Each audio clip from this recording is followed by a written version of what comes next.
Winston Churchill appointed a team that he called his statistical office and gave them a clear goal: depress me and disagree with me. Churchill realized that as a leader, he was larger than life and that his team would want to agree with him, the way that in years later, people on President John F. Kennedy's cabinet wanted to agree with him. Churchill further instructed his team to depress him with the bleakest, most depressing facts and figures. There's a relatively new idea that is sweeping through management science. Here it is. Teams should make decisions like scientists. Namely, they should develop hypotheses, devise critical tests, and be data-driven rather than outcome-driven. Some of you are probably wondering, well, what's the alternative to evidence-based management? It's known as the advocacy method. Thus, I want to distinguish inquiry from advocacy. Inquiry means scientific hypothesis testing. Advocacy means making an argument and attempting to support it. A question I often like to ask leaders is, if you conduct an experiment and ultimately receive data that does not agree with your hypothesis, do you throw away the theory or do you throw away your data? Advocacy leaders throw away their data. Inquiry leaders throw away their hypothesis and put their pride aside. Let's introduce some key principles that will help you lead your team to more effective decisions. Number one, use debate norms versus politeness norms.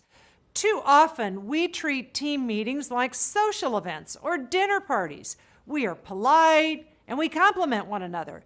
The politeness ritual refers to the fact that people often say nice things rather than what they really think. This may be fine for a social event, but not for making critical decisions about our organizations and companies. 2, leave status and titles at the door. When status differences are present, those who are subordinate may be reluctant to offer their opinion.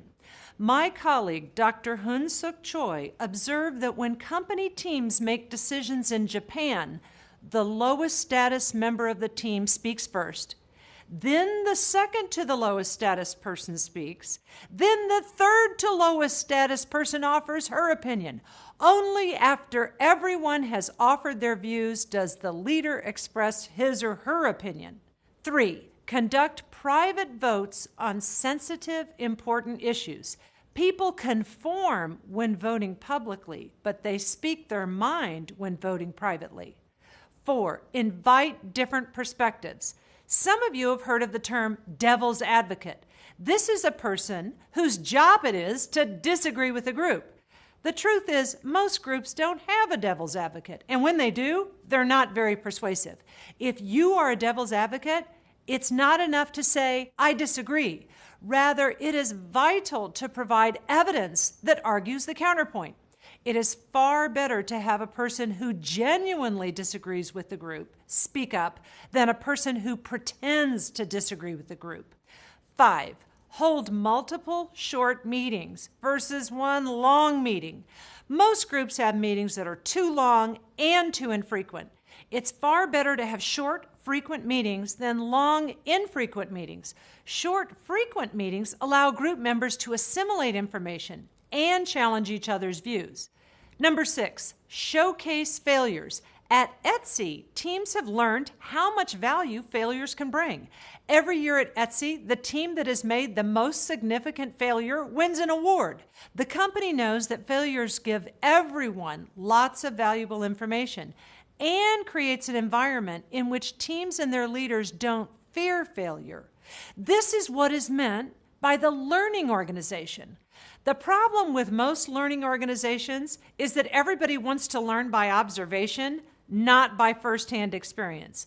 We all need to experience failure firsthand.